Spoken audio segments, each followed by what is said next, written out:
말씀은 로마서 8장 31절에서 39절입니다. 저와 여러분이 한 절씩 교대로 읽으시겠습니다. 그런즉 이 일에 대하여 우리가 무슨 말 하리요? 만일 하나님이 우리를 위하시면 누가 우리를 대적하리요?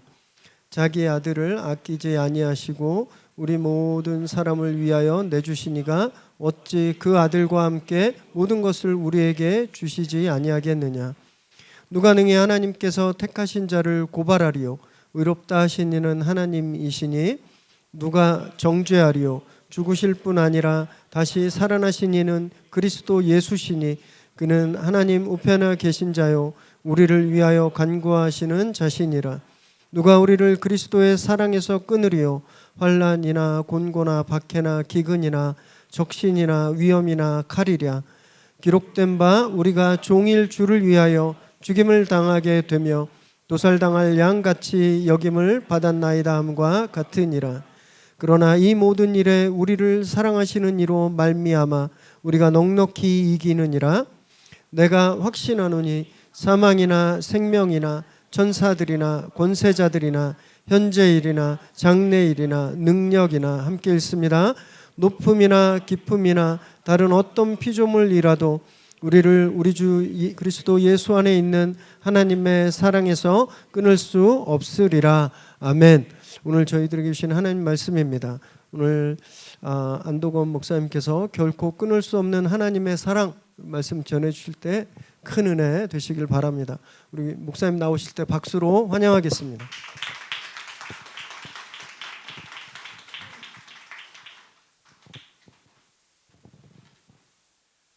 반갑습니다, 여러분. 예, 표정들이 너무 좋으세요. 이렇게 고급진 음악을 경험하게 될 줄이야. 너무 잘하시네요, 정말. 다 알고 계신 거죠, 지금? 예, 평상시에도 감사하고 계시죠? 예. 인생 살아가면서 이렇게 아까 기도하실 때도 그렇고 목사님 말씀 통해서 우리 찬양하시면서 참 위기가 없고 고난이 없으면 좋겠는데 아까 제가 지금 항암 치료 받고 계신 분이 계신가 봐요. 제가 좀 뭉클했어요. 왜냐하면 참 흔히 이런 얘기해요. 아무 위험도 아무 고난도 없이 만사형통했으면 좋겠다고. 근데 우리 인간의 삶은 그렇지 않습니다. 유혹에 넘어지기도 하고 어떤 때는 절망감 가운데 마치 그 로뎀나무 아래 이렇게 쓰러져 있는 그 엘리야처럼 깊은 우울감을 경험하기도 해요. 저도 예외가 아니고요. 이 얘기를 다 하자면 한 3박 4일쯤 해야 되는데 주어진 환경 안에서 요만큼만 나누고 싶어요. 오면서 이런 생각이 들었습니다. 제가 몇 달 전에 교회 방문했었습니다.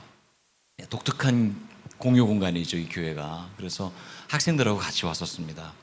그러면서 이런 얘기 저런 얘기 듣는데 목사님께서 여기에 정착하기까지의 우유곡절을 잠깐 말씀해 주셨어요. 근데 제가 그렇게 공감이 될 수가 없어요. 왜냐면 제가 담임 목회를 했는데 미국에서 여기 미국 경험 있으신 분들이죠. 외국 경험 있으신 분들이 있으신가 봐요. 저희 교회가 큰 교회가 아니었고 남의 교회를 빌려서 사용하는 그런 교회였기 때문에 저희도 항상 그 공간 때문에 그 말로 할 수 없는 아주 깊은 스트레스가 있었습니다. 그리고 제가 담임했던 교회는 그렇게 형편이 좋은 교회가 아니었어요. 그때도 참 어려웠어요. 근데 그 생각을 하면서 보니까 제가 울컥한 거예요. 또 여러분 중년 남성들은요 이렇게 좀 그렇습니다. 이렇게 여러분 옆에 계신 남자분들이 가끔 드라마 보면서 울고 그러잖아요. 그냥 자연스러운 노화의 현상이라고 생각하시면 돼요. 제가 요즘 그래요. 아내는 멀쩡한데 그게 눈물이 나 그게 그래요. 근데 그 생각이 나는 거예요. 갑자기 저희가 교회를 빌려 쓰고 있었는데 그 교회 오전에는 이제 미국 분들 루터교 교회였어요. 너무 좋은 분들이에요, 정말. 그런 분들이 없어요. 그런데 저희가 오후 쓰거든요. 그래서 지금 이제 교차하는 시간조차도 저에게 굉장히 익숙합니다. 남의 교회 온 것 같지가 않아요. 정말로. 저 그냥 하는 얘기가 아니고 그때의 장면들이 새록새록 다 생각이 나요. 편하지 않아요, 솔직히 말씀드리면. 왜냐하면 남의 교회를 빌려 쓴다는 거지. 이렇게 저희도 뭐 10시에 예배드리고 싶은 그런 순간도 있었고, 공간을 쪼개서 사용한다는 건 정말 대단한 결단이거든요. 미국 교회에서도 잘해주셨고 저희한테, 저희도 최선을 다해서 했지만 여러 가지 많은 사연들이 있었습니다. 뭐 이것도 얘기하려면 끝이 없어요. 저희가 한 번은 대형 사고를 친 적이 있어요.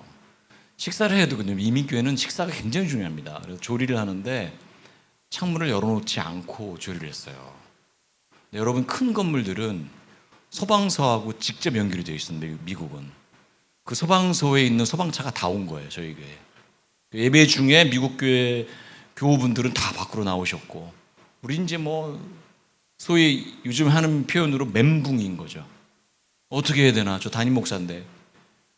정말 어떻게 말할 수가 없어요. 그분들 예배를 중간에 끄는 건데 저희 사고 쳐가지고 미안하다고 밑으로 내려가고 지하 1층에 예배실이 있고 2층에 친교실이 있는데 식당에서 그런 일이 있었고, 뭐 난리가, 온 동네 사람들이 다 구경 나왔어요. 불구경은 다 나오잖아요, 동네 사람들이. 얼마나 황당하든지 정말. 근데요, 제가 내려가면서 목사님을 만나게 된, 저보다 한 2-3살 위 형님인데 그렇게 좋은 분일 수가 없어요. 너무 미안하다고 이렇게 막, 저는 말도 잘 안 나와요. 그냥 I'm sorry만 계속 반복하는 거예요. 근데 그 목사님께서 이런 말씀하셨어요. 괜찮다고, 우리도 전에 그런 적 있었다고. 제 손을 콕 잡고요. 근데 또 이제 렌트비 내야 되니까, 렌트비가 있었는데 그때 당시 2,000불이었어요. 작은 돈 아닙니다.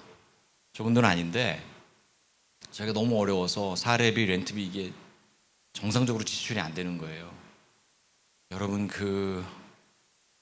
하나는요 서러운 거예요. 정말 전 여러분들이 그 물질적인 축복도 받으셨으면 좋겠어요.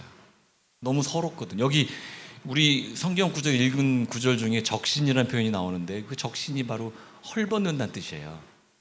옷 한 벌도 제대로 갖지 못한 상태가 그 표현이거든요. 그것조차도 우리를 하나님의 사랑에서 끊을 수 없거든요. 그런데 기분은 나빠요. 너무너무 서럽고요.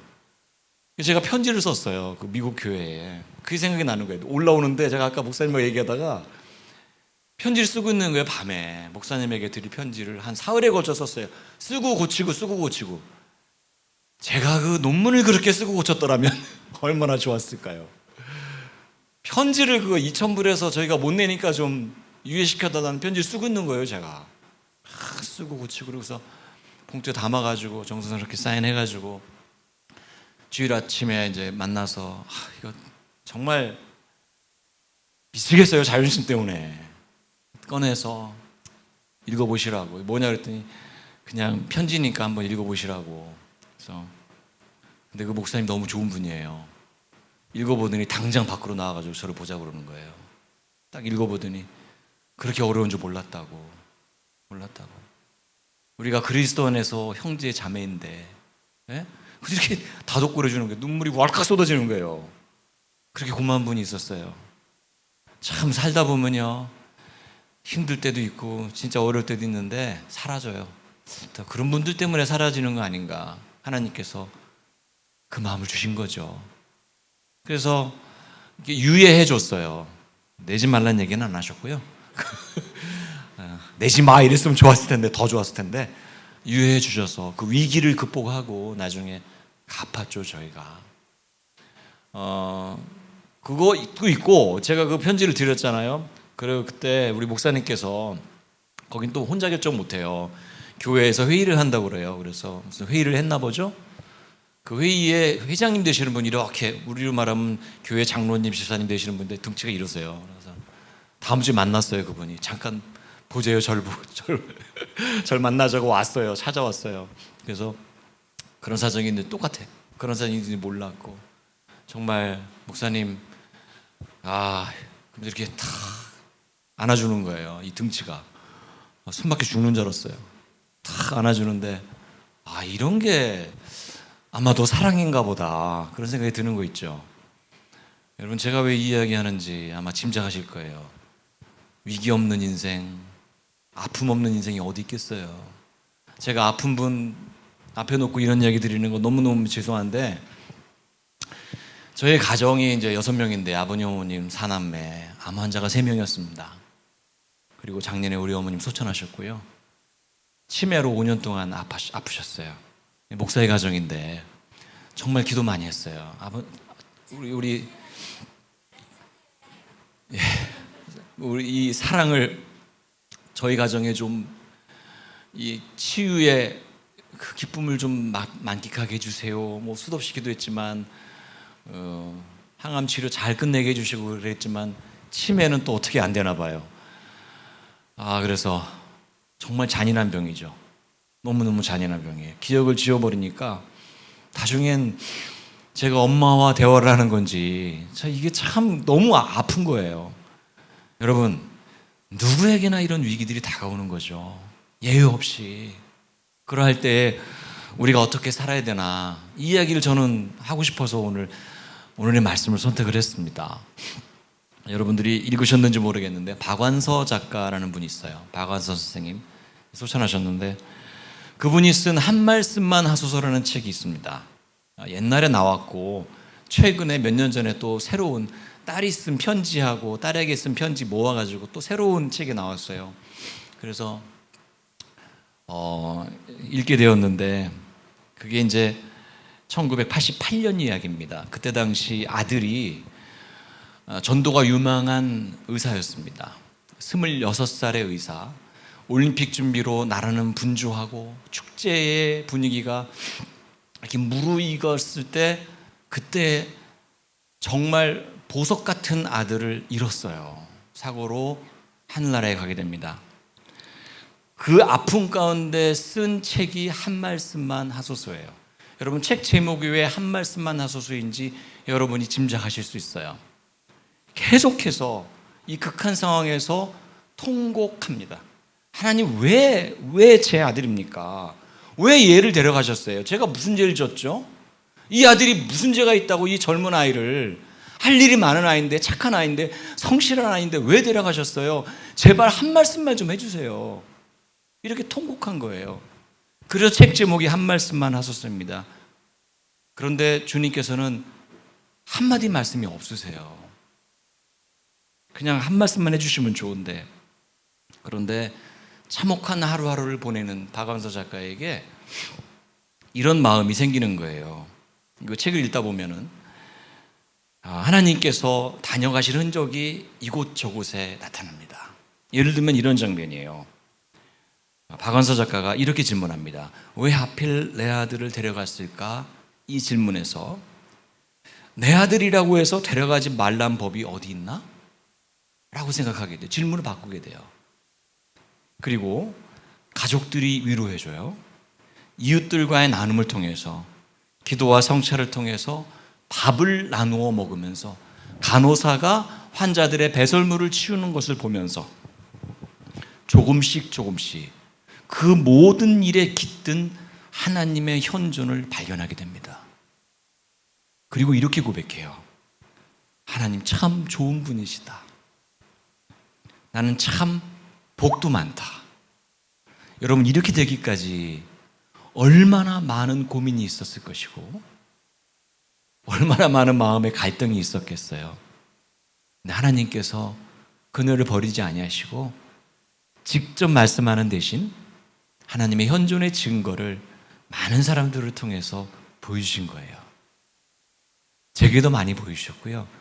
아마 여러분도 수많은 사람들이 여러분의 마음에 위로를 주고 여러분들에게 기쁨을 준 분들이 있었을 거예요. 하나님이 보내주신 그분들 덕분에 우리가 지금 이 자리에 있는 거 아니겠습니까? 아까 미얀마 기도를 하셨잖아요. 2016년에 미얀마 갔다 왔습니다. 지금보다는 상황이 나아요. 상황이 나았지만 그때도 제가 그분들을 위해서 지금도 기도하고 있어요. 독재 정권이라는 것은 그렇게 무서운 거더라고요. 여러분, 그 아픔 가운데에도 교회로 모여서 여러분 2,000명씩 모이는 교회가 있어요. 그 미얀마에. 제가 그 교회에 가서 설교했어요. 별로 안 놀라시는군요. 저한테는 역사적인 일인데 그런 교회들이 있고요. 교회가 소망이에요. 유일한 소망이에요. 그 땅에. 왜냐하면 여러분 지금 뭐 어마어마한 세션들이 있었는데 그 미얀마의 교회들에서 음악 교육이 이루어지고요. 신앙교육뿐만이 아니라 미술 교육이 이루어집니다. 공교육이 하지 못하는 걸 교회가 다 하고 있어요. 아, 하나님께서 이 땅을 통해 역사하시는구나. 이 사람들을 통해 여전히 일하시는구나. 우리는 암흑 같고 어둠 속에 있다고 생각하지만 그 가운데 하나님의 빛이 이렇게 살아있구나 하는 걸 제가 경험하게 되었어요. 왜 눈물이 나죠, 근데? 네. 갱년기인 게 확실한 것 같아요, 제가. 아이. 옛날 저희 교회가 생각이 나서 그래요. 사랑하는 여러분, 오늘 말씀에도 하나님의 현존이 어떻게 역사하는가에 대한 이야기를 풀어내고, 이거 너무너무 중요한 구절이죠. 사실은 로마서 전체가 중요하지만 특별히 8장이 담고 있는 우리를 의롭게 하시고 우리를 사랑하시고 우리를 부르시고 우리를 축복하시고 우리를 도우시고 우리를 인도하신다는 내용은요, 성경의 모든 내용을 압축하고 있다는 생각이 들 정도로 굉장히 중요한 내용입니다. 그 전에 우리가 읽은 본문 전에 어떤 내용이 나오는지를 한번 제가 읽어드릴게요. 8장 31절인데 우리가 읽기 바로 전입니다. 읽은 내용이군요. 그런즉 이 일에 대하여 우리가 무슨 말 하리요? 만일 하나님이 우리를 위하시면 누가 우리를 대적하리요? 이 문장이 맨 처음에 나오거든요. 근데 이 문장을 이해하기 위해서는 이 일에 대하여 이 일을 알아야 돼요. 이 일이 뭔가. 이 일이 뭐냐면 요약하면 이겁니다. 그 전에 나오는 내용. 우리를 부르시고 우리를 의롭다고 하시고 의롭다고 하신 우리를 영화롭게 하시고 우리를 자녀 삼아 주셨다는 거예요. 이 일. 이렇게 하셨으니까 우리가 무슨 말 하리요? 만일 하나님이 우리를 위하시면 누가 우리를 대적하리요라고 말하는 거예요. 자, 그러면 여러분들이 상상해 보세요. 자, 주님께서 우리를 자녀 삼아 주셨어요. 우리가 하나님의 아들과 딸이란 말이에요. 그리고 의롭게 하시고 우리 죄 많아요. 그런데 의롭대요. 그리고 우리를 영화롭게 하신대요. 우리 더러워요. 그런데 멋있게 깨끗하게 소중하게 만들어 주신다는 거예요. 그러면 뒤에 내용은 무슨 내용이 나와야 되냐면 문맥상, 그러니까 우리가 여러분 다 보호해 줄 거니까 아무 걱정 없이 아무 고난 없이 살 거예요. 이렇게 나와야 돼요. 원래 그게 정상적인 우리가 흔히 생각하는 상식적인 문장의 구조라고요. 그런데 오늘 말씀은 그렇게 얘기하지 않아요. 그리고 나서 보호해 주신다고 약속하셨음에도 불구하고 그 뒤에 어떤 내용이 나오냐면 고난당할 거라는 거예요. 고난당한다. 이런저런 고난 속에 우리가 어찌할 바 모르고 방황할 수도 있다고 그렇게 얘기를 하는 거예요. 자, 그런데 답이 주어지죠.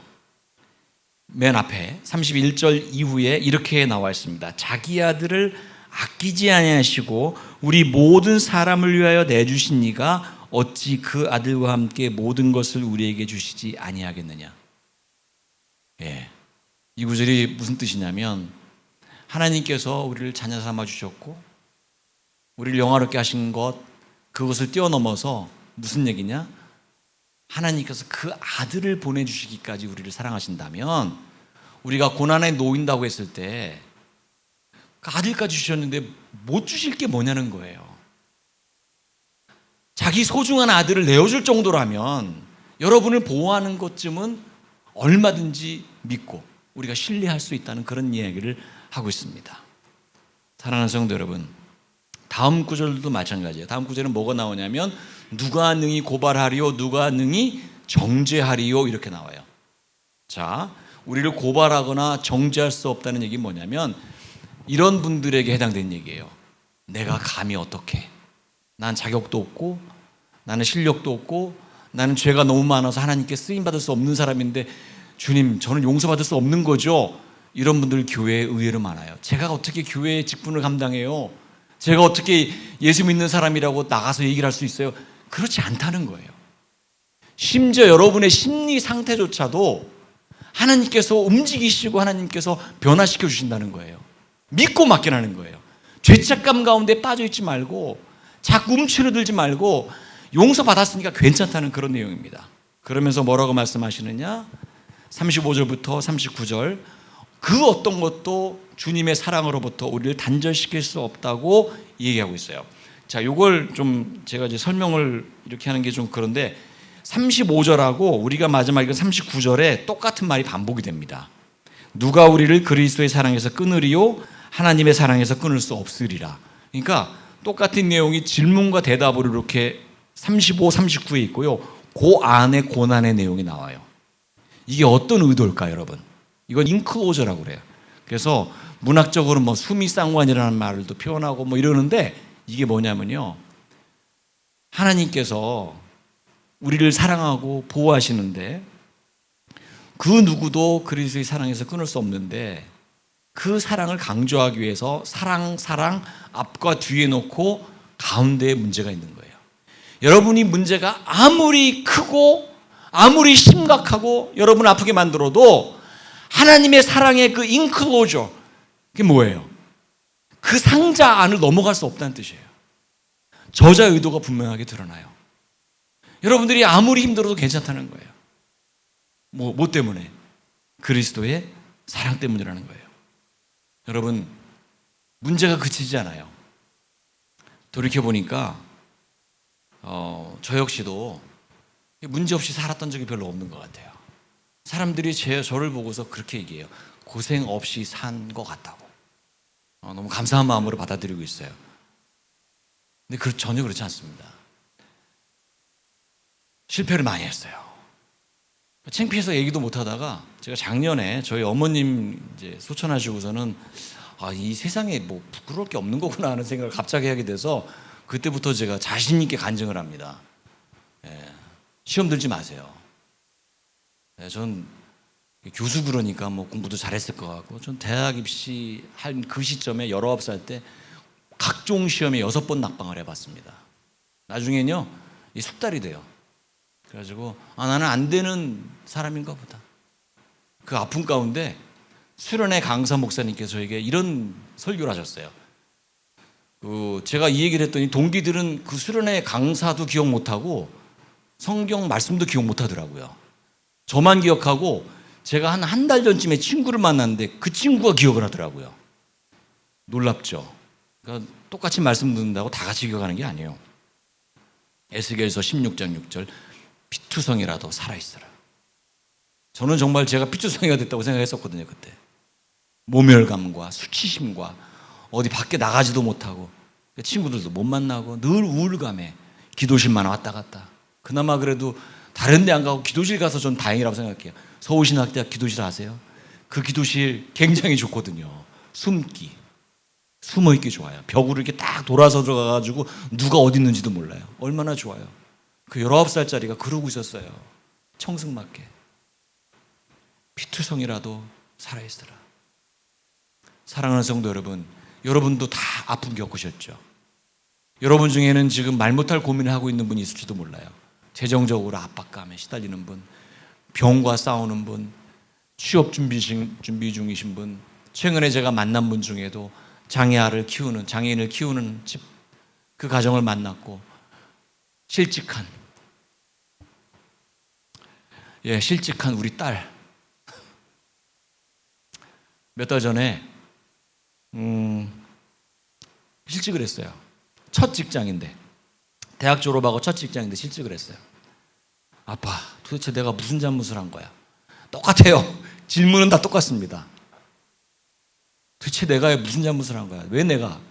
부서 자체가 없어져 버렸어요. 지금 미국에 살고 있는데요. 그냥 눈물이 아니고 오열이에요. 오열. 도대체 왜 내가? 남의 아이가 실직했을 때하고 제 아이가 실직했을 때 느낌이 또 달라요. 그렇게 제가 이기적입니다, 여러분. 용서하세요. 저도 사람인지라 여기서 눈물이 나더라고요. 이렇게 어떻게 위로해 줄 수도 없고.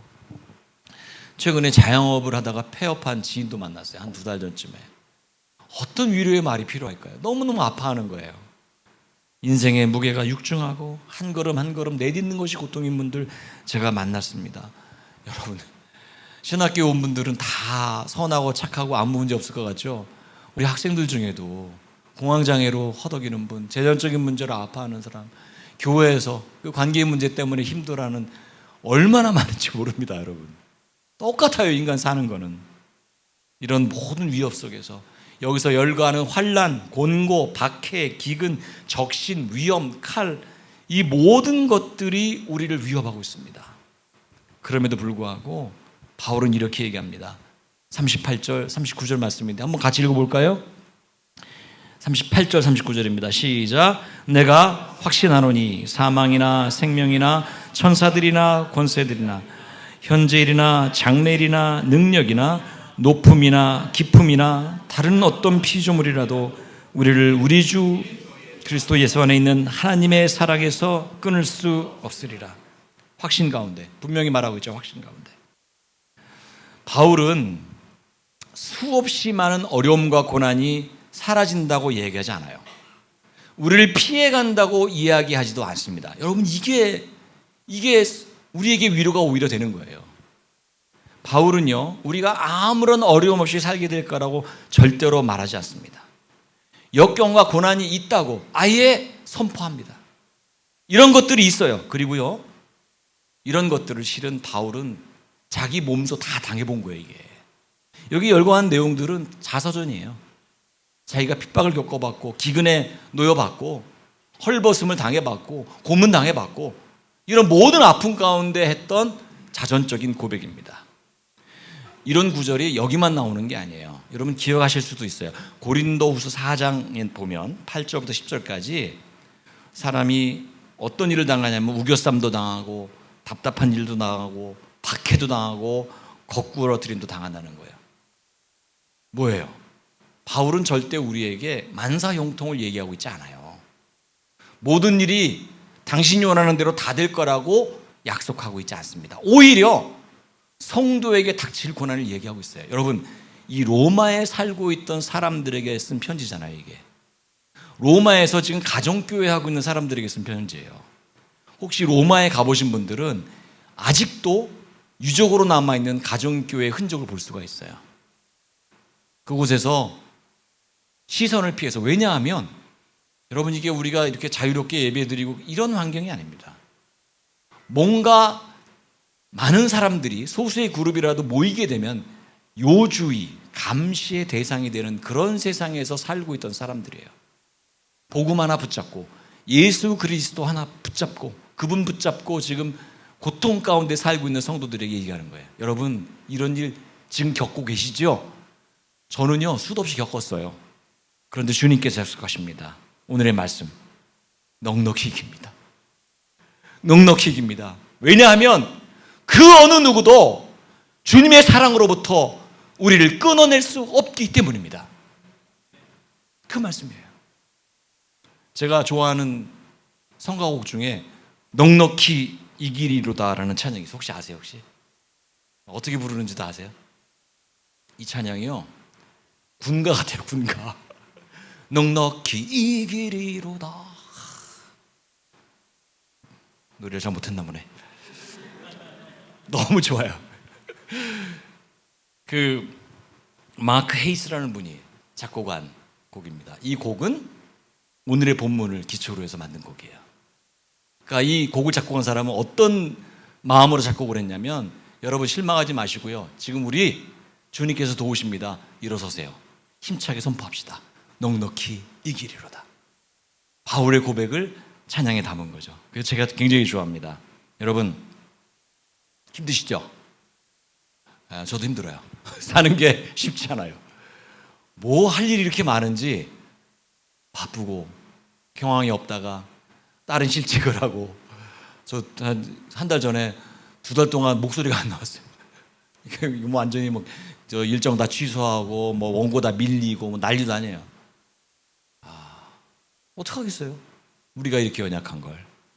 여러분, 그 가운데 주님께서 그 길에 동행하시고 함께 하시며 여러분의 아픔을 아시고 여러분을 위해서 친히 간구하신다는 사실을 절대 잊지 마시기 바랍니다.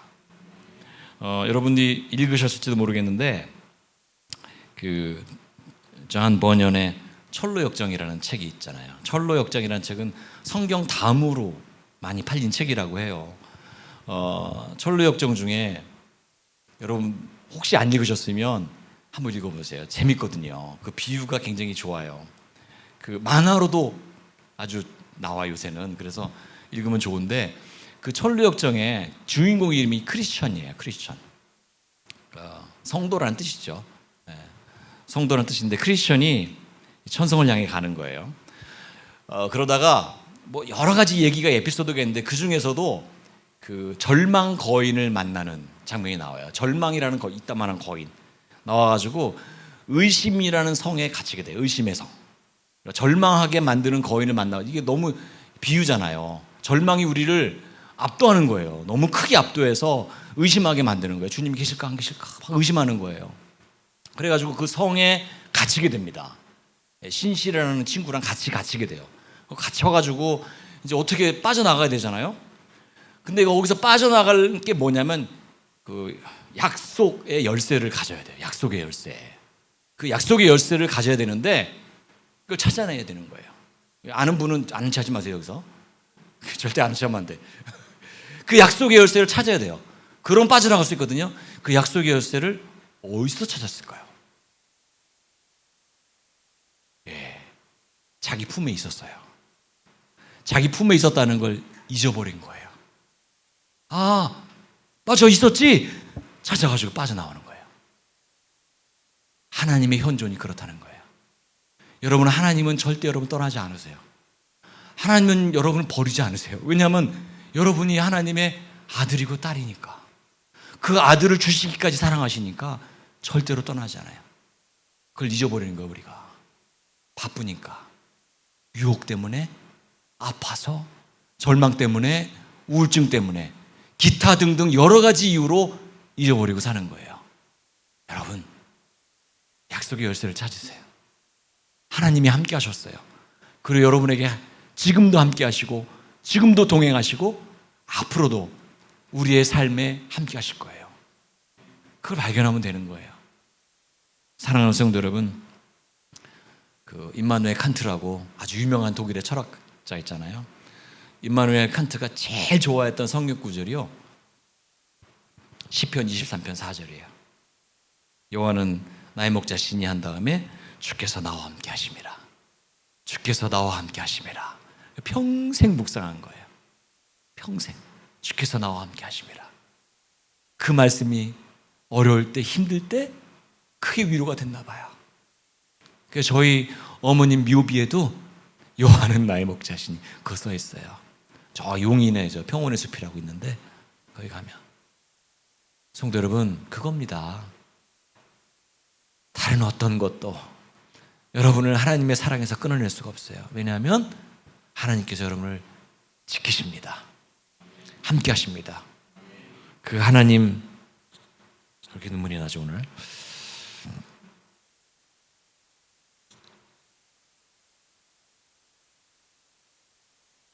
여러분 중에 혹여 지금 정말 어두움 가운데, 아픔 가운데 있는 분이 있다면, 혹여 여러분 주위에 그런 분이 있다면, 여러분 오늘의 말씀을 거울 삼아서 이 말씀이 여러분들에게 힘이 되고 능력이 되고, 이 말씀이 여러분의 삶을 살아가는 데 있어서 기준이 되고 여러분에게 용기와 소망을 주는 말씀이 되기를 간절히 소망합니다.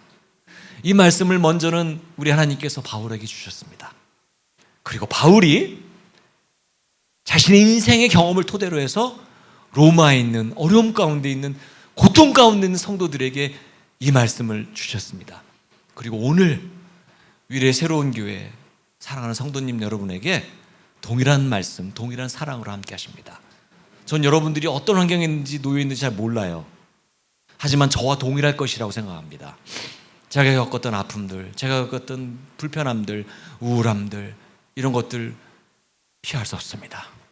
성경은 피할 수 있다고 얘기하지 않아요. 주님의 사랑에서 그 어느 누구도 끊어낼 수 없다. 그러니 포기하지 마시라.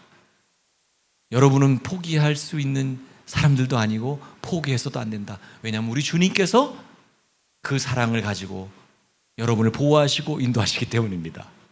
사랑하는 성도 여러분, 이 끊어낼 수 없는, 결코 끊어낼 수 없는 하나님의 사랑이 여러분의 인생에 가득하기를 주님의 이름으로 간절히 축원합니다. 기도하겠습니다.